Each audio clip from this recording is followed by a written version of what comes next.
حضرت موسیٰ علیہ السلام مشہور و معروف پیغمبر گزرے ہیں، بارہا آپ لوگوں نے نام سنا ہوگا۔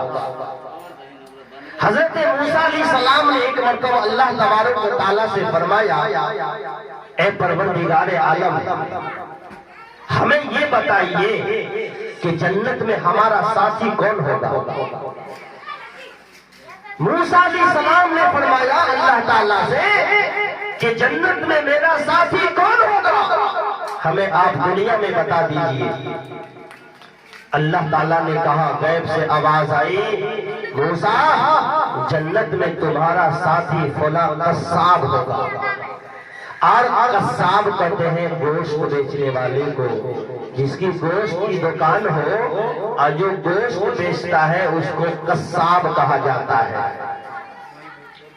کہا فلاں قصاب جنت میں تمہارا ساتھی ہوگا۔ اب موسیٰ علیہ السلام اس کی تلاش میں نکل گئے،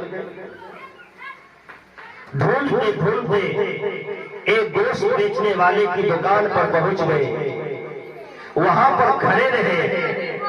گوشت بیچنے والا اپنی دکانداری کرتا رہا۔ دکانداری کرنے کے بعد موسیٰ علیہ السلام نے دیکھا کہ جب دکانداری سے وہ فارغ ہوا تو آخر میں اس نے تھوڑا سا گوشت کا ٹکڑا کاٹ کر ایک کپڑا میں لپیٹا اور اپنے گھر کی طرف روانہ ہونے لگا۔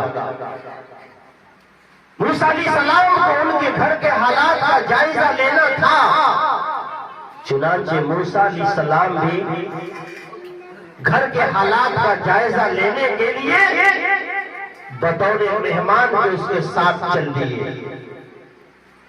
موسیٰ علیہ السلام پیچھے پیچھے اور وہ گوشت بیچنے والا قصاب آگے آگے۔ آپ سارا ماجرا دیکھ رہے ہیں۔ جب وہ قصاب اپنے گھر کو پہنچتا ہے تو موسیٰ علیہ السلام نے دیکھا کہ سب سے پہلے اس نے گوشت کو بوٹی بوٹی بنا کر چولہے جلا کر گوشت تیار کرتا ہے، سالن پکاتا ہے، روٹی تیار کرتا ہے، اور گھر کے ایک کونے میں دیکھتا ہے کہ ایک جھولے پر، چارپائی پر ایک بالکل معصوم سی بوڑھی عورت پڑی ہوئی ہے۔ وہ قصاب جاتا ہے اور اس جھولے پر سے اس خاتون کو اپنے گود میں اٹھا کر، جس طریقے سے کسی بگڑے ہوئے مریض کو کوئی ماں اپنے بیمار بیٹا کو اپنے گود میں اٹھا کر لاتی ہے، ایسے ہی وہ قصاب گوشت بیچنے والا اس بوڑھی عورت کو اپنے گود میں اٹھا کر لاتا ہے، اپنے گود میں بیٹھاتا ہے اور گوشت کے شوربے میں روٹی کو ملا کر اور لقمہ بنا بنا کر اس خاتون کے منہ میں دیتا ہے۔ اس بوڑھی ماں کے منہ میں لقمہ بنا بنا کر وہ قصاب دیتا ہے۔ موسیٰ علیہ السلام دیکھ رہے ہیں غور سے، یہ سب کچھ موسیٰ علیہ السلام دیکھ رہے ہیں۔ کھلانے کے بعد اس خاتون کے منہ کو صاف ستھرا کرتا ہے اور اس کے بعد پھر لے جا کر اسی جھولے پر اس خاتون کو رکھ دیتا ہے، اور رکھنے کے بعد وہ خاتون اس گوشت بیچنے والے قصاب کے کان میں کچھ کہتی ہے تو یہ مسکراتا ہے اور ہنس دیتا ہے۔ یہ سب کچھ ہونے کے بعد حضرت موسیٰ علیہ السلام نے اس سے پوچھا، اس گوشت بیچنے والے سے یہ کون ہے؟ اس قصاب نے کہا، یہ میری بوڑھی ماں ہے، میں جب بھی اپنی دکان پر سے گوشت بیچ کر آتا ہوں تو جب تک میں گوشت سالن پکا کر روٹی تیار کر کے اپنی ماں کو اپنے گود میں بیٹھا کر اسے اس کے منہ میں نوالا نہیں ڈال دیتا ہوں اور منہ ہاتھ صاف کر کے اس کی جگہ پر میں پہنچا نہیں دیتا، تب تک میں کوئی کام نہیں کرتا ہوں اور اپنے بال بچوں کو بھی کچھ نہیں دیتا ہوں۔ وہ ہماری اماں ہے۔ اب تو موسیٰ علیہ السلام نے سوچا کہ لگ رہا ہے کہ اللہ تعالیٰ نے جو مجھ سے کہا ہے کہ جنت میں تیرا ساتھی ایک گوشت بیچنے والا ہوگا، لگ رہا ہے کہ میں اپنے مقصد میں یہاں کامیاب ہونے جا رہا ہوں۔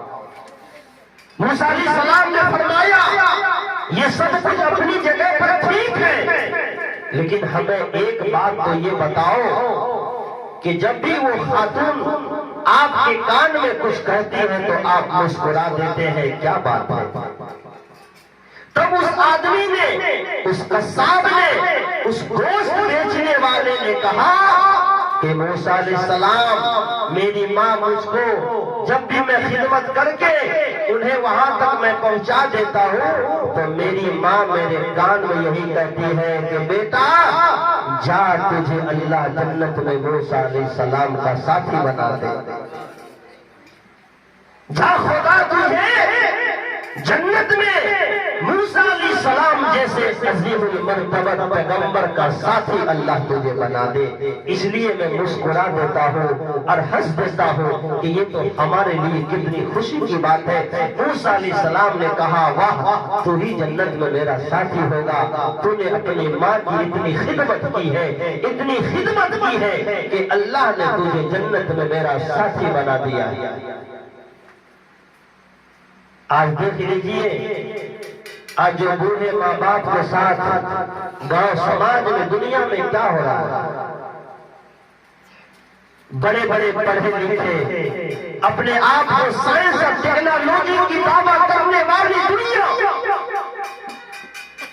چاند پر پہنچنے والی دنیا، رات و دن ٹیکنالوجی اور سائنس کے سامنے سجدہ کرنے والی دنیا، آج ان کے نزدیک ماں باپ کی کوئی قدر نہیں ہے، کوئی قدر نہیں ہے۔ آج کی تاریخ میں دنیا میں ایسے ایسے ملک ہیں جہاں انسان سے افضل کتا کو، ماں باپ سے افضل کتا کو سمجھا جاتا ہے۔ ان کے نزدیک کتا افضل ہے لیکن ماں باپ افضل نہیں ہے۔